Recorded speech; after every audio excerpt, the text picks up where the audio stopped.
Hello friends, तो आज की इस वीडियो में हम देखने वाले हैं एनसीईआरटी इकोनॉमिक्स अर्थशास्त्र क्लास 9th और चैप्टर फर्स्ट पालमपुर गांव की कहानी। हमारी जो इकोनॉमिक्स है अर्थशास्त्र वो हम क्लास 9th की ही पढ़ेंगे क्योंकि क्लास 9th से इकोनॉमिक्स है। ठीक है, लेकिन क्लास 9th से आपको दे रखी है एक स्टोरी टाइप दे रखा है। फर्स्ट ऑफ ऑल आपको ये जानना जरूरी है कि जो अर्थशास्त्र इकोनॉमिक्स वो है क्या, क्योंकि अब 9th क्लास की बुक में ये तो नहीं दे रखा है कि इकोनॉमिक्स होता क्या है।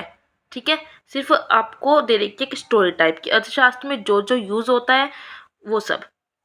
ठीक है, तो मैं एक वीडियो ऐसी रखूँगी जिसमें आपको अर्थशास्त्र के बारे में सब कुछ पता चल जाए। इकोनॉमिक्स होती क्या है? इकोनॉमिक्स का मतलब होता है धन का अध्ययन करना, जिसमें हम उत्पादन, उपभोग, ये सब चीज़ पढ़ते हैं। ठीक है, तो वो मैं नेक्स्ट वीडियो में आपको बताऊंगी। आज हम एनसीईआरटी का फर्स्ट चैप्टर क्लास 9th का देख लेते हैं, जो है आपका पालमपुर गांव की कहानी। ये एक काल्पनिक गांव बना रखा है पालमपुर। ठीक है, इसका उद्देश्य ये है इस कहानी का कि आप जान सको कि जो गांव होते हैं उसमें किस तरह के संसाधन होते हैं, क्या क्या वहाँ पर होता है। ठीक है, तो चलिए स्टार्ट करते हैं। उत्पादन का संगठन या उत्पादक के कारक। अब उत्पादन की बात कही है। उत्पादन क्या होता है कि किसी भी चीज़ को बनाना। तो अब किसी चीज़ को बनाने के लिए हमें कुछ, मान लो हमें कोई हॉस्पिटल बनाना है, तो उसके लिए क्या चाहिए होते हैं, कौन कौन से हमें कारक चाहिए होते हैं। तो हमें उसके लिए सबसे पहले भूमि चाहिए होगी, बिना भूमि के कहाँ बनाओगे। फिर उसके बाद उस पर हमें बनाने के लिए कुछ मजदूर चाहिए होंगे। मजदूर क्या करते हैं? मेहनत करते हैं, श्रम। भौतिक पूंजी चाहिए होगी क्योंकि वहाँ पे जो सामान लगेगा उसके लिए हमें कुछ पूंजी चाहिए होती है। भौतिक पूंजी दो प्रकार की आती है, स्थायी पूंजी और कार्यशील पूंजी। ये आगे आपको समझ आएगा। मानव पूंजी चाहिए होगी कुछ। ठीक है, ये सब क्या होते हैं ये आपको बताया जाएगा अभी। तो उत्पादन क्या होता है? किसी भी चीज़ को बनाना। अर्थशास्त्र में, इकोनॉमिक्स में बात करें, उत्पादन कुछ संसाधन, कुछ तकनीक से किसी उपभोग करने वाली वस्तु या सेवा के बनाने को कहा जाता है। मतलब कुल मिला के किसी भी चीज़ को बनाना। वस्तुओं के उत्पादन के लिए 4 चीज़ आवश्यक होती है। कौन कौन सी मैंने बताई? भूमि, श्रम, भौतिक पूंजी और मानव पूंजी। भूमि में क्या आता है? किसी भी वस्तु का उत्पादन करने के लिए, मतलब किसी भी चीज़ को बनाने के लिए हमें भूमि की आवश्यकता होती है। भूमि के अंदर अन्य प्राकृतिक संसाधन जैसे जल, वन, खनिज आदि भी आते हैं। भूमि है तो वहाँ पे हमें जल भी चाहिए, वन, खनिज, ये सब चाहिए। तो वो क्या है? हमारी नेचुरल हो जाएगी, प्राकृतिक संसाधन। फिर हमें दूसरा कारक है श्रम। वस्तु के उत्पादन के लिए दूसरा जो महत्वपूर्ण कारक है वो होता है परिश्रम, मेहनत करना, अर्थात शारीरिक बल का उपयोग करके हम काम करेंगे।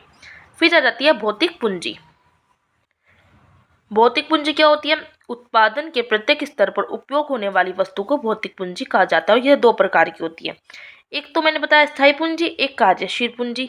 स्थायी पूंजी में क्या होता है? वह वस्तु जो उत्पादन में कई वर्षों तक प्रयोग में लाई जाती है उसे कहते हैं स्थायी पूंजी। मतलब जो कई टाइम तक चलती है, जैसे औजार, मशीनें, भवन। ये आपने मशीनें एक बार अच्छी क्वालिटी की ली तो कई टाइम तक चलती है, औजार भी और भवन भी।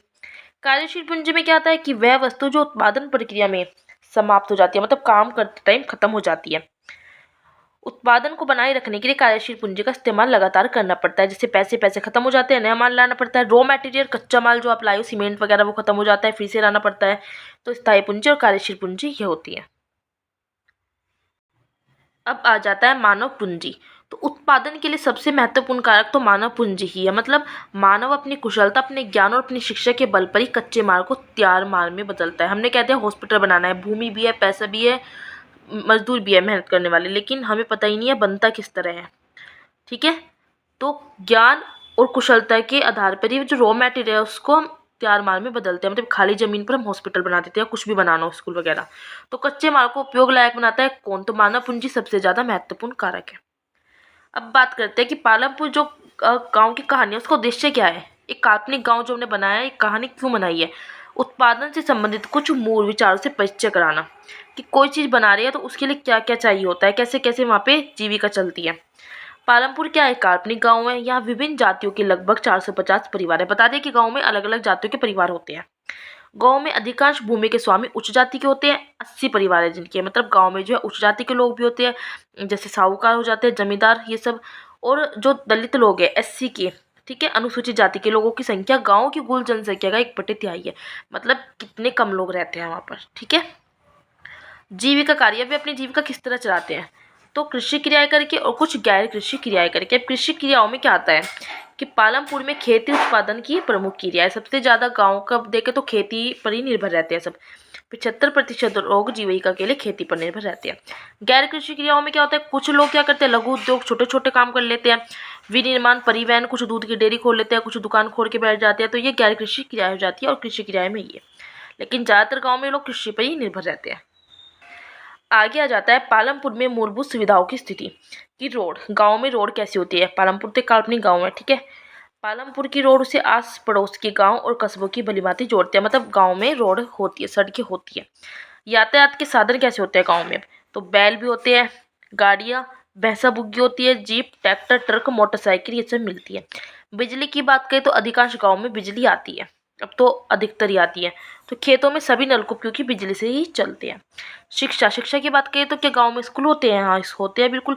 2 प्राथमिक विद्यालय और एक हाई स्कूल है, जैसे बताया गया है पालमपुर जो एक काल्पनिक गाँव है। और स्वास्थ्य सुविधाओं की बात करें तो एक राज्य का प्राथमिक स्वास्थ्य केंद्र होता है, प्लस एक निजी औषधालय भी होता है, एक प्राइवेट होता है, ठीक है। और भूमि नापने की मानक इकाई हेक्टेयर, और हेक्टेयर में कितने होते हैं, 10,000 मीटर होते हैं। भारत के अलग अलग क्षेत्रों में भूमि के लिए अलग अलग इकाई का प्रयोग किया जाता है। अब आ जाते हैं कृषि आधारित मौसम कि गांव के टाइम जब हम खेती करते हैं तो मौसम कैसा चाहिए होता है।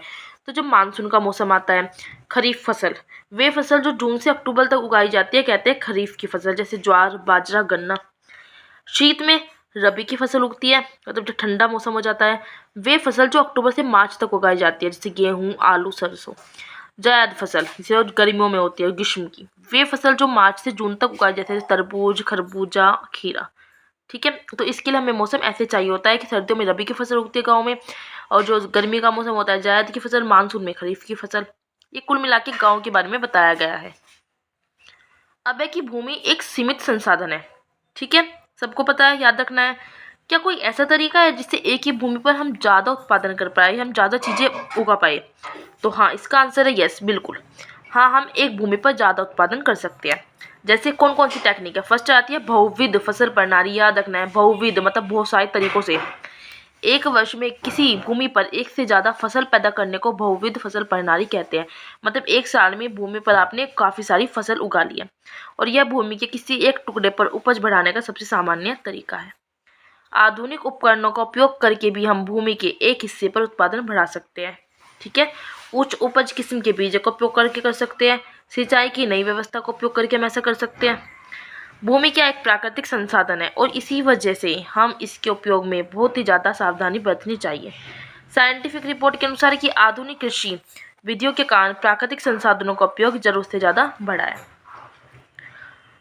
हरित क्रांति की बात आती है फिर चैप्टर में। हरित क्रांति जो है 1960 के दशक में भारत में गेहूं, चावल के उत्पादन में वृद्धि को हरित क्रांति कहा जाता है। हरित क्रांति के जनक किसको कहा जाता है बाद में, तो एस स्वामीनाथन को। तो हरित क्रांति को भी भूमि निम्नीकरण का एक कारण माना जाता है। क्यों माना जाता है, क्योंकि हरित क्रांति में बहुत ज़्यादा मात्रा में रासायनिक उर्वरकों का प्रयोग हुआ है, इस वजह से। अब जो हरित क्रांति आई है उसकी विशेषता क्या थी? उच्च उपज किस्म के बीज का प्रयोग हुआ है, इससे कृषि मशीनरी का उपयोग हुआ है, आधुनिक कृषि पद्धति का उपयोग हुआ है, कीटनाशकों और उर्वरकों का प्रयोग हुआ है। ये सब तो विशेषता थी। और उसके पॉजिटिव इफेक्ट क्या पड़े कृषि में, तो कृषि उत्पादन में वृद्धि हुई है, रोजगार के अवसर में भी वृद्धि हुई है कि लोगों को रोजगार मिला है, क्योंकि मशीनें आई है कहीं कहीं, तो लोगों को मशीन चलाने के लिए मिला है रोजगार। कृषि और उद्योग के बीच संबंध जो है मजबूत हुआ है। किसानों को बाजार उन्मुख बनाना, मतलब जो फसल होती है तो किसान क्या होते हैं, बाजार की तरफ उन्हें बेचने जाते हैं, तो किसानों को बाजार से उन्मुख बनाना। हरित क्रांति का कुछ ये तो पॉजिटिव इफेक्ट है, लेकिन कुछ नेगेटिव इफेक्ट पड़ा है। क्या पड़ा है कि जो मिट्टी की उर्वरता का घटना, क्योंकि मशीनें यूज हुई है, भूजल स्तर का घटना, क्षेत्रीय विषमताओं में वृद्धि। क्षेत्रीय विषमताओं से मतलब कि हरित क्रांति का प्रभाव सिर्फ पंजाब और हरियाणा में देखने को मिला और यूपी के कुछ एरिया में, ठीक है। खेतों के लिए आवश्यक पूंजी कहाँ से आती है? अब है कि जो खेत लगाते हैं छोटे किसान पूंजी कहाँ से लाते हैं? जो छोटे किसान है वो बड़े किसान से उधार लेते हैं, और बीच वाले किसान जो बीच में होते हैं जिनके पास थोड़ा बहुत पैसा है, वो खेती के लिए पूंजी की व्यवस्था अपनी बचत से करते हैं। अब एक बताया गया इसमें जो पारंपरिक खेती है और आधुनिक खेती, दोनों में डिफरेंस क्या है। पारंपरिक जो खेती है वो घर के सदस्यों की मदद से की जाती है, बट आधुनिक खेती में मजदूर की मदद ली जाती है। इसमें सामान्य बीज का उपयोग होता है, इसमें उच्च और उपज किस्म के बीज का यूज होता है। इसमें खाद का उपयोग करते हैं, उसमें रासायनिक उर्वरक, भाई आधुनिक है, जाहिर सी बात है, मॉडर्न टेक्निक है, तो रासायनिक उर्वरकों का प्रयोग करते हैं। विरह कृषि जो केवल अपने परिवार के सदस्यों के लिए की जाती है गहन कृषि भी कहलाती है। तो चैप्टर हो जाता है आपका ये कंप्लीट। इंपॉर्टेंट जो पॉइंट थे मैंने सब नोट कर रखे हैं, तो अब मैं स्टार्टिंग से वीडियो दिखा रही हूँ, आपको वीडियो को पॉज करके नोट्स बना लेने हैं। अब आपने फर्स्ट चैप्टर इकोनॉमिक्स का पढ़ लिया है, ठीक है, क्योंकि आपने 9th क्लास की इकोनॉमिक्स से अपनी तैयारी जो स्टार्ट कर दी है। बट इकोनॉमिक्स है क्या? एक देखिए, एक वर्ड पढ़ते हो आप इकोनॉमिक्स और एक पढ़ते हो इकोनॉमी, तो दोनों अलग अलग है। इकोनॉमिक्स का मतलब होता है अर्थशास्त्र और इकोनॉमी का मतलब होता है अर्थव्यवस्था, ठीक है। तो जब अर्थशास्त्र पढ़े हो कभी भी इकोनॉमी नहीं कहना, इकोनॉमिक्स कहना है। इकोनॉमिक्स के अंदर ही हम इकोनॉमी पढ़ते हैं, इकोनॉमी देखते हैं अर्थव्यवस्था कैसी है। तो वो नेक्स्ट वीडियो में मैं लेके आऊँगी और आपको पता होना चाहिए, क्योंकि एनसीईआरटी में 9th क्लास से स्टार्ट कर रहे हो तो मेन चीज़ है, ठीक है।